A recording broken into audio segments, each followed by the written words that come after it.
Yung isa mga kapatid, so bali nandito ulit tayo ngayon dito sa punong kahoy nung last natin in-upload. Naalala nyo siguro na umabot tayo ng mga 6 gigs. Ito yung unang pugad. Bali dalawa kasi dito sa taas. Tapos dun din sa baba. So titingnan natin. Tingnan natin dito. Ito siya mga kapatid.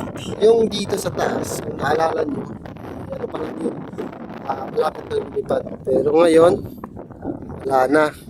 Nakalipad na sila tapos pinalitan na din ng panibagong ah, panibagong nagpupugad. May bago na namang itlog, 4 na piraso. Dito naman sa baba, kung nakita natin nung mga itlog pa lang, ito na sila ngayon mga kapatid. Yan, tingnan nyo. Yun, ang cute. Inakay na. Pisa na yung 3. Tapos may itlog pang natitira na hindi pa napipisa.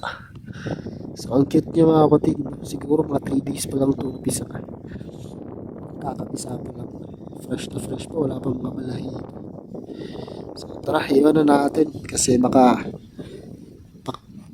papakainin na sila ng magulang.